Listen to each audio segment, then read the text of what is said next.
দর্শক, এই ভিডিওটি শুধুমাত্র এডুকেশনাল পারপাসে তৈরি, কোনো মেডিকেল অ্যাডভাইস নয়। স্পেসিফিক হেলথ কন্ডিশন থাকলে অবশ্যই ডক্টরের সাথে পরামর্শ করবেন। আপনার দাদি বলেছিল রাতে কলা খেলে সর্দি কাশি হয়। আপনার জিম ট্রেনার বলেছিল কলায় সুগার বেশি, ওজন বাড়বে। আবার ফেসবুকে পড়লেন গর্ভাবস্থায় কলা খেলে মিসক্যারেজ। কিন্তু WHO আর হার্ভার্ড মেডিকেল স্কুলের লেটেস্ট রিসার্চ কি বলছে? আজকের ভিডিওতে আমি 7টি পপুলার মিথ ব্রেক করব পিওর সায়েন্টিফিক এভিডেন্স দিয়ে। মনে করেন পাবমেডে 18টা স্টাডি অ্যানালাইজ করা হয়েছে শুধু কলার হেলথ বেনিফিটস নিয়ে। আর সবচেয়ে শকিং ফ্যাক্ট কি জানেন? আপনি হয়তো জানেনই না যে কাঁচা কলা আর পাকা কলার এফেক্ট একদম আলাদা। চলুন শুরু করা যাক। প্রথম মিথ, কলা খেলে মোটা হয়ে যাবে। শুনুন, একটা মিডিয়াম সাইজ কলায় মাত্র 105 ক্যালোরিজ আছে। কম্পেয়ার করেন একটা সামোসায় 262 ক্যালোরিজ, একটা চকলেট বারে 250 প্লাস। কলায় প্রায় 3 গ্রাম ফাইবার থাকে, যেটা আপনার পেট ভরিয়ে রাখে, বারবার খাওয়ার ইচ্ছা কমায়। ক্লিভল্যান্ড ক্লিনিকের রিসার্চ অনুসারে ফাইবার রিচ ফুডস অ্যাকচুয়ালি ওজন কন্ট্রোলে সাহায্য করে। তবে হ্যাঁ, একটা জিনিস মাথায় রাখবেন, পাকা কলার গ্লাইসেমিক ইন্ডেক্স একটু বেশি, মানে ব্লাড সুগার দ্রুত বাড়ায়। আর কাঁচা কলায় রেজিস্ট্যান্ট স্টার্চ থাকে, যেটা ইনসুলিন সেন্সিটিভিটি ইমপ্রুভ করে। তো ভার্ডিক্ট কি? পরিমাণ মতো খেলে কলা ওজন বাড়ায় না, বরং হেলদি ওয়েট ম্যানেজমেন্টে সাহায্য করে। দ্বিতীয় মিথ, রাতে কলা খেলে সর্দি কাশি হয়। এটা আমাদের দাদি নানিরা বলতেন, তাই না? কিন্তু মেডিকেল নিউজ টুডে আর মাল্টিপল স্টাডিজ বলছে কোনো সায়েন্টিফিক এভিডেন্স নেই যে কলা সর্দি কাশি বাড়ায়। আসলে কি হয়, কিছু মানুষের ব্যানানা অ্যালার্জি থাকতে পারে, যেটা থ্রোটে স্লাইট ইরিটেশন বা ফ্লেম ফিল করাতে পারে।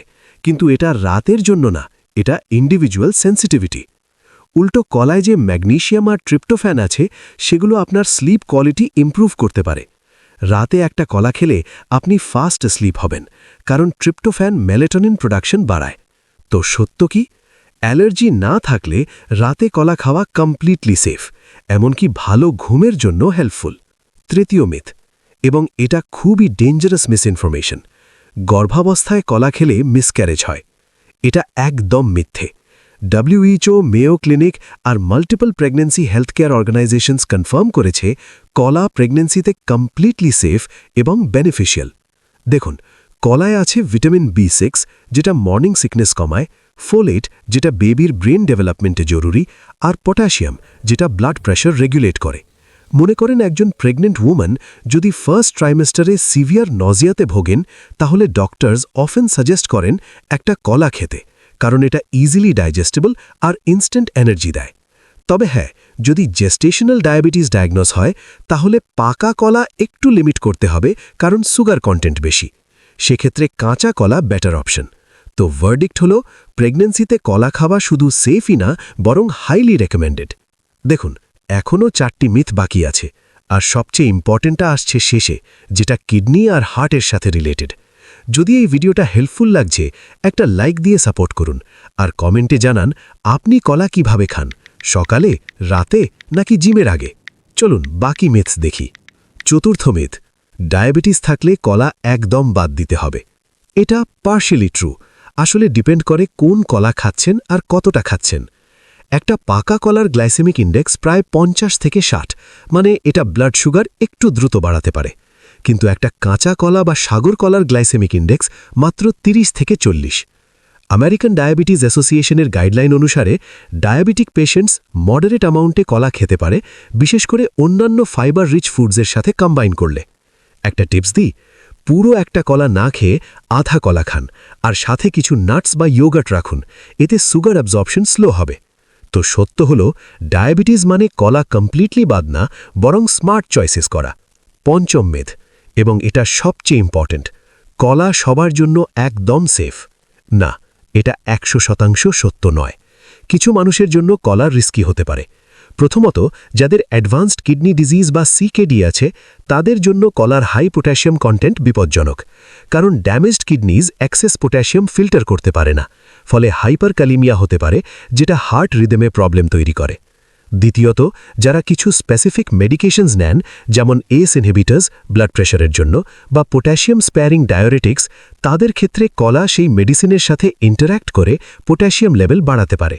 তো সত্য কি? কলা জেনারেলি সেফ, কিন্তু কিডনি ডিজিজ, সার্টেন মেডিকেশনস বা অ্যালার্জি থাকলে অবশ্যই ডক্টরের পরামর্শ নিতে হবে। চলুন আরও দুটো মিথ কুইকলি কভার করি। ষষ্ঠ মিথ হল খালি পেটে কলা খাওয়া ক্ষতিকর। না, এটা মিথ্যে। ক্লিভল্যান্ড ক্লিনিক বলছে হেলদি ইন্ডিভিজুয়ালস খালি পেটে কলা খেতে পারে। এটা ইনস্ট্যান্ট এনার্জি দেয় আর ফাইবারের কারণে ডাইজেশনেও ভালো। তবে হ্যাঁ, যদি অ্যাসিড রিফ্লাক্স বা গ্যাস্ট্রাইটিস থাকে তাহলে অ্যাভয়েড করাই ভালো। সপ্তম মিথ, কলা কনস্টিপেশন বাড়ায়। আসলে উল্টো। পাকা কলায় সলিউবল ফাইবার থাকে, যেটা ন্যাচারাল ল্যাক্সেটিভ হিসেবে কাজ করে। আর কাঁচা কলায় রেজিস্ট্যান্ট স্টার্চ গাট ব্যাকটেরিয়া ফিড করে, যেটা ডাইজেশন ইমপ্রুভ করে। তবে হ্যাঁ, পরিমাণের বাইরে খেলে বা কম পানি খেলে তখন প্রবলেম হতে পারে। তো এই ছিল 7টি কমন মিথ এবং তাদের সায়েন্টিফিক ট্রুথ। তো দর্শক, আজকের ভিডিও থেকে মূল শিক্ষা কি? 1. কলা একটা সুপারফুড, কিন্তু মিরাকেল ফুড না। ব্যালেন্স ডায়েটের পার্ট হিসেবে খান। 2. আপনার হেলথ কন্ডিশন অনুসারে চয়েস করুন। ডায়াবেটিস থাকলে কাঁচা কলা, কিডনি ইস্যু থাকলে ডক্টরের পরামর্শ নিয়ে। 3. পরিমাণ মতো খান। দিনে 1-2 কলা জেনারেলি সেফ, কিন্তু 5-6টা খেলে যে কোনো জিনিসেরই সাইড এফেক্টস হবে। আশা করি আজকের ভিডিওটা ইনফরমেটিভ লেগেছে। কমেন্টে জানান আপনার কলা খাওয়ার অভ্যাস কি। আর হ্যাঁ, পরের ভিডিওতে আমি ডিসকাস করব কোন সময় কলা খাওয়া সবচেয়ে ভালো এই নিয়ে। দেখা হবে পরের ভিডিওতে। Stay healthy, stay informed.